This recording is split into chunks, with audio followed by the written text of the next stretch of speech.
Welcome to the Slade Ham experiment. Hi, hello, I'm your captain. We're going to settle down in a minute. There's train horns and these lights keep going on and off. And it's amazing that this many episodes in, I haven't figured things out. It is a one-man band, this Midnight Spaceship. So if you just got on it, Space Doc, cheers and welcome. I've met a great many of you over the last few weeks. I've been back on the road. I was in Louisville, and I was in Oklahoma. I don't know why I listed one as a city and one as a state. I was in Louisville, and then I was in Tulsa. Then I was in OKC. But I was in Kentucky. I flew. It's the first time I've flown in a minute. I haven't been traveling as much this year. And, you know,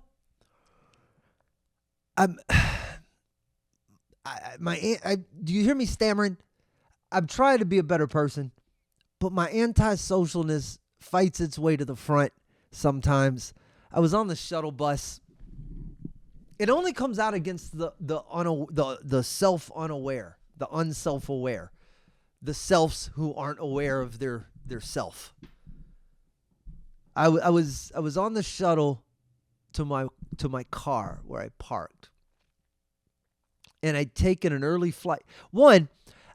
This is on me. I was in a bad mood to begin with. I have been dealing with a shoulder injury or a pinched nerve along one of my, I don't know the words. Fierce. 3 weeks now. This has happened to me once before. You can go back and look at old episodes of Is This Thing On that I did with the Whiskey Brothers, and you can see me wince when I ask questions. So I've been in that headspace already. I was doing shows in Louisville. The shows are great. I got to catch up with friends and see people and work on some new material. All of that, wonderful. But I was sore and I wasn't sleeping well, and I booked the first flight out the next morning. So by the time I got to Houston, I'm just tired. It's like 9 a.m. I've already done a whole day's worth of stuff. I get on the shuttle bus, and the guy behind me, just the cell phone. That's it. Just on it. Just jaw-jacking as loud as one could into a phone, unaware that the sound escaped his circle. And I know I shouldn't complain about that. I should just shut up and move on with my stupid little life. Put your earbuds in, Slade. Some fights aren't worth it. But I wasn't mean. I just leaned back and I said, hey, man, could you not? That was it. And I just turned back around. And then I hear him go, hang on. Like he tells his friend on the phone, hang on. Like he's going to tell me something. And he goes, how is this any different than if I was talking to a person? You know what I mean? Like that's your argument. Not, I know I'm being loud. But here's an exception to where the loudness would be socially okay. So let's just pretend that's it. No, you dickwagon. That's not how this works. How's this any different? I'll tell you how it's different. I only got to tell one of you to shut up. That's how it's different. We have to do better. We should be more just aware of our surroundings. Kudos to, this is a rare one, the TSA agents in Louisville. Maybe it was a slow morning, but you guys were on the button. Not because you caught anybody. No. But because you didn't. None of your heavy-set security guards leaped to attention. And it's a good thing because it was a non-incident. There was a lady. She had her service dog. Ugh. I can't travel without my dog. Look, we all get sad and lonely, lady. I don't bring a pillow. You know, and just live a little. But she's got her service dog, and she's like 60,000 years old, and she's in front of me. We're just going through. There's no one there. It's first flight out of Louisville. This place is a ghost town. And I thought it was going to be busy. I thought people coming back for the eclipse and stuff. Nothing. And she sets her dog down, and then she turns around to do something with her bag, and that dog, pew, is one of those little fuzzy pillow dogs, pew, takes off. right through the metal detector. Now, no one sees the dog. They just see this woman go from relatively inattentive in line to trying to dart through the metal detector into the gate area. And this fat son of this dude, God bless him. I guess he saw the dog first, but he de-escalated everything. So thank God. I didn't want to see them drop this old woman, and then I'm right behind them. And now, you know what I mean? Now I can't get through security in time for my flight because we have a fatality. So anyway, that's my whole travel recently. We're changing subjects. The writer, this is why I don't like me. I make these notes sometimes and then I don't finish them. All I wrote down was the writer Isabel as a credit on this. I have to have met Isabel Allende. That's who I have to be. There's no other Isabel. One, I don't know it unless she's like the Cher or Madonna of Spanish people. The one I know is Chilean. It has to be who I'm talking about. She offers up a formula for succeeding at life.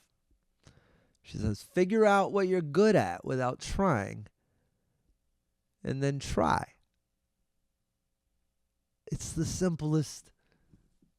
simplest formula I believe I've ever heard. It's what I did. It's what I'm doing. I'm figuring out. It's where your happiness lies, and I think that's important. I am making promises to myself as I go forward. Now that I know where my comfort zone is, what I'm good at, I have to make up for some of the laziness. I have to every time I watch a show on Netflix, I think to myself that I could have spent that time writing a show, right?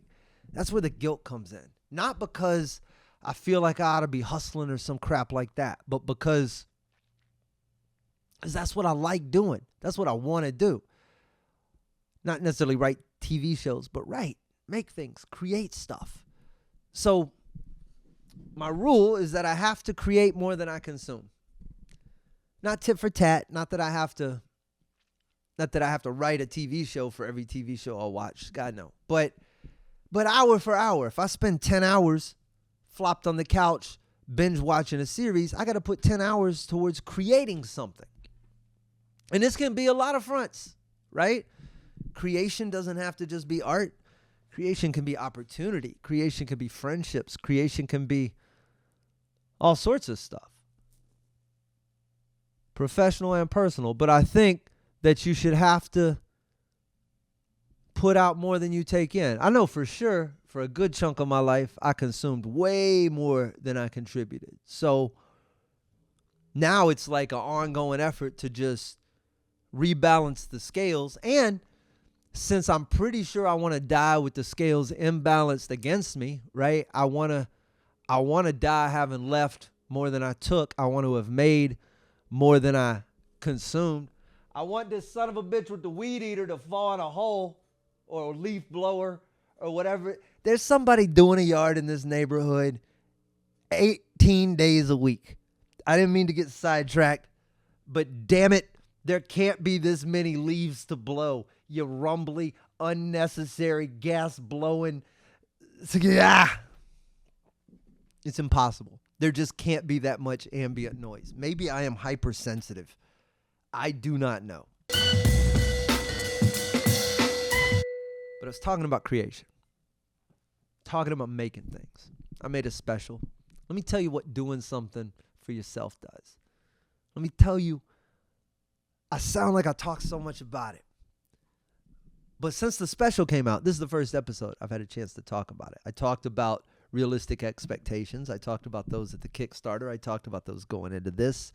I talked about this with the Andy Huggins special when we shot it. I've talked about this in almost every project. How your expectations must be zero when it comes to contribution from the people that you think would contribute. I've learned for the third time over that comedians are are not the people you go to when you're trying to spread the message about your similar art. They're not. They're not.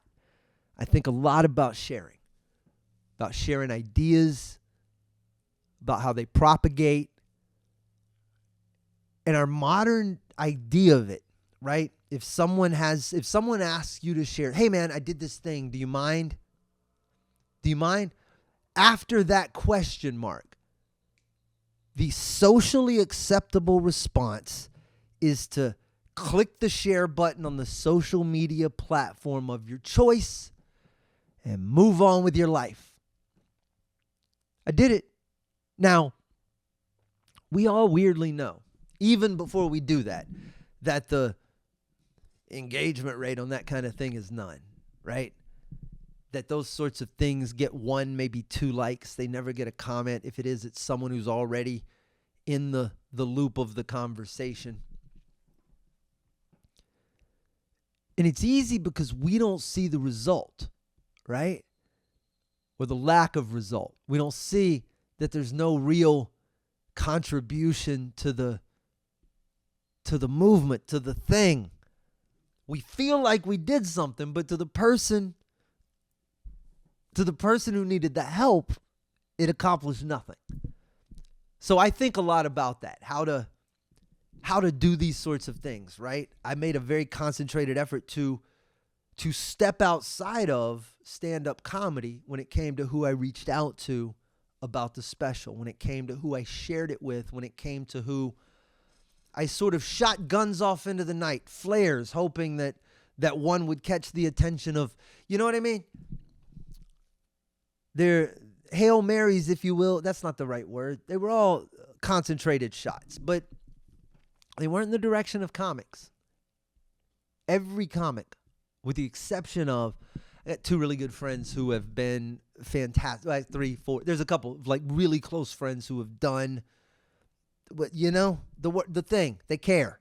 I know it. Even if they don't know what to do, I know the sincerity. And then there's the quick share. Oh, wow, check this out. And then, you know, the nothing burger. And then there's the ones who don't return the text. I mean, not at all. And I mean people like, not that you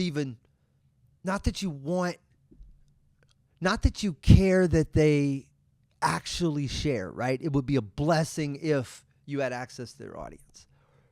But what you're looking for is acknowledgement. You're looking for someone to say, hey, I see you, shipping the night, doing your thing. When it comes to stand-up comics, 0. 0 of any real level, except for Joey Diaz, my dear friend, Uncle Joey, who did respond, were people that I admire. I got an email back from Derek Sivers, a name you may recognize. He's a brilliant marketer, also the founder of CD Baby back in the day.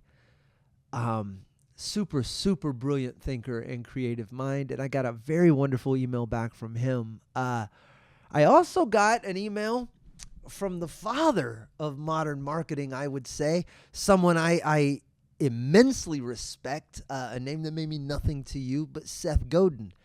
And the special had just come out, and I got a message back that said, nice work on the special. I snorted my tea at the Willem Dafoe impression.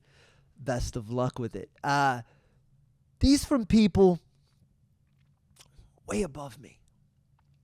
I got a phone call from Scarface, who is my friend, Brad Jordan. I've talked about this on the podcast. He's one of my dearest. We've known each other for 15 years now, since I moved to Houston. Longer than that now, going on 20. We don't, how we met doesn't matter. We don't talk about what we do. And that's important. Because that's just my friend. That's my knuckleheaded dude at the end of the bar that I talk trash with and crack jokes with, and who calls me at 2 o'clock in the morning to tell me I'm a dumb. Like that, my dude. Scarface, the rapper, is a whole different person. I grew up listening to that dude. That's Ghetto Boys, and that's The Fix, and that's the Diary. Like, that's a whole different dude. I'll never talk to that dude. He'll never talk to me, the comic. He talks to me. We don't discuss our art. When his Tiny Desk series came out, I sent a message to him, and the contents doesn't matter, but it was artistic. And then I said, all right, back to our regularly scheduled program. When I shot the special, he came out to introduce me. He was not there even for the whole recording. He wasn't there when I came off stage. Months later, though, he's on tour. The special is out. He calls me from backstage to tell me, again, the contents doesn't matter. He pulled the band around. It was one of the most flattering things I've ever heard. And this coming from someone who else I respect immensely.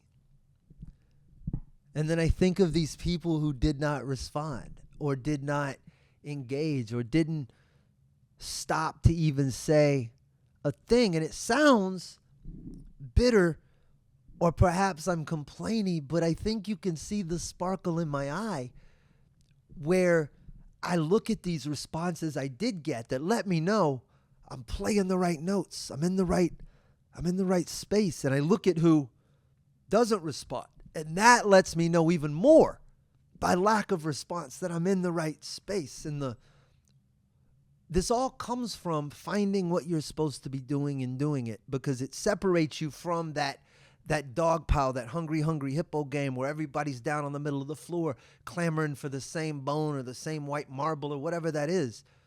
You're just kind of over here peacefully watching it all. And it's true in every sense of saying it. There is no begging to be let into the room if you become the room. Why does your back hurt, Slade? Why do you have a pinched nerve, Slade? Oh, could it be because you've spent 25 years ambling around the entire world, 60-something countries worth of car rides and train rides and mountain hopping, climbing, falling, injuries, stuff crammed on airplanes and cargo holds and convoy. Why would you be? It's a lot of road. And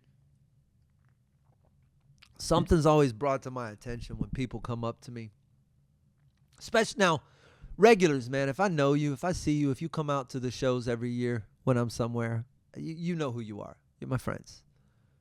But man, if I haven't seen you in 10 years or 20, this happens to me so much where they'll come up and they'll start. Nobody will say, I wish people would just walk up and go, hi, my name's so-and-so. This is what I try to do when I talk. Hey, my name's Slade. You probably don't remember me, but here's how you know me, right? It's back to that awareness thing. It's the guy on the cell phone. Just know the situation you're walking into. Maybe you're don't stand there for 20 minutes without saying anything or acknowledging anything, and then suddenly this ta-da reveal. Oh, you don't remember me? No. Did you think for 20 minutes I've been sitting here like I've known you? Of course not. I don't. I meet. This isn't to devalue the meetings of anyone I've met on the road or in person. I know a great number of you, and in fact, stay in touch with a lot of you. But if we barely passed in the night,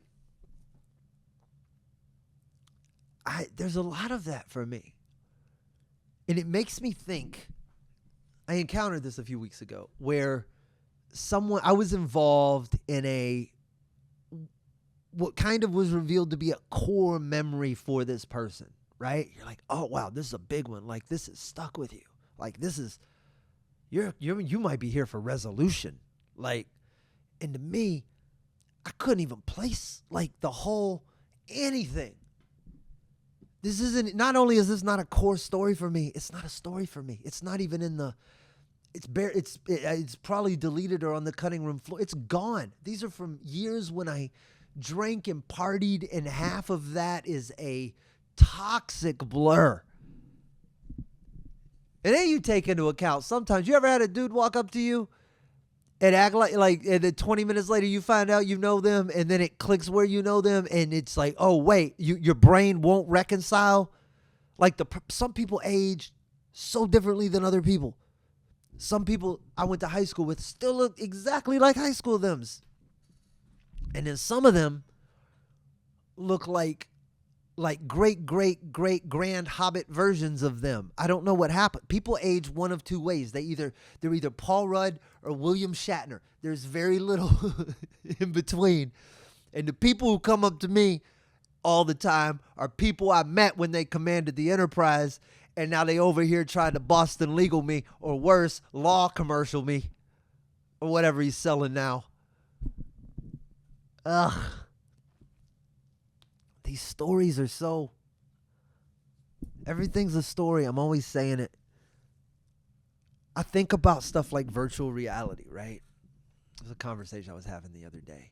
And how theoretically, if you think about the way we perceive information, right? A splotch of, they're just pixels, and enough of them in the right place. It's a resolution, and then we all turn it into an image. That's all this is. It's why impressionist paintings work. Right? That's why pointillism works, or stippling. Our little monkey brains will stitch it into an image. I know that's how everything works. So theoretically, you should be able to create any number of experiences, right? Just recreate them. If skydiving is a certain pixels creating a certain image and sensation of depth, and if you just need binocular vision for that, and the wind and the sound you can create. You can feel all. Is that all skydiving is? Can you totally recreate it? Or is the argument that it requires something different to be a true experience, right? There's the context. There is the people you were with, the way the day felt. Even if you can recreate the temperature and the humidity and all of that, it's the way it felt. You've walked outside, same exact ingredients, 2 different days, totally different feelings.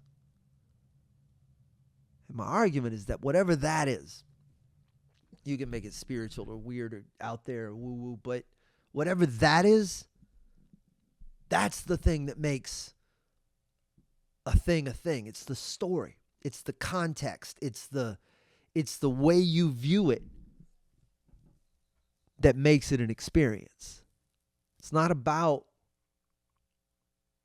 the what. It's not about the details, the facts, the stuff. It's about the story you tell yourself about it. And I think that's what we all should remember. It's what I try to remember. That oftentimes, right, if we're discarding information all the time, which we are, I can only see so many colors, right? The spectrum is only so open to me. You lose me with infrared. You lose me with ultraviolet. You lose me in so many other parts of the color spectrum. The same thing with sound. I can only hear certain frequencies, a certain range. Below a certain range, I can't hear it. Above it, I can't hear it. I'm not a bat or a 2-year-old. So if we're discarding information all the time, that would, right, make the experience more rich, more beautiful, more detailed, more of an experience. That's what extra colors would add if we could see them, extra layers to sound. How much richer would everything be if we weren't discarding all this information so our limited hardware could process it?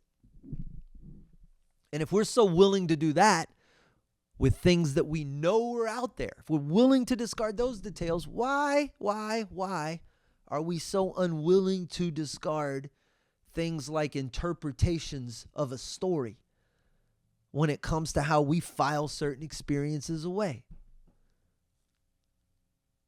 Did I make that point clearly? As everything happens to us and life continues to occur, we pick and choose what parts we file away. My sister-in-law has never had a bad day.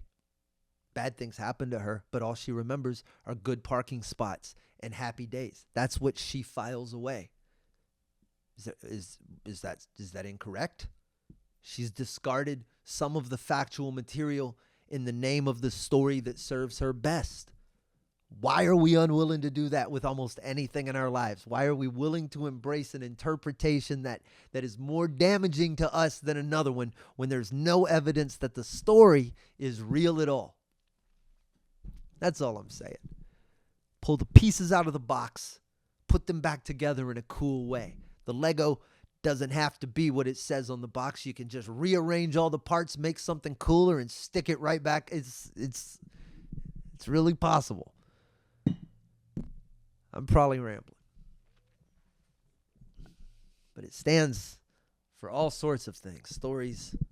Stories we tell ourselves, labels we wear. It's back to the survival concept I keep talking about. Back to labels like victim. I'm not a victim, I'm a survivor. Survivor's just a victim who made it. I'm a phoenix who rose from the ashes. Sure, but you should remember that phoenixes come back new and fresh and without all that bullshit that they were carrying before they died and became ash. That's why you do it, so that you can come back without it, you baggage-carrying bird. Take a look at your stories. I love you all. Go watch the special if you haven't done it. More Slade Ham Experiment every week, and I'll see you soon.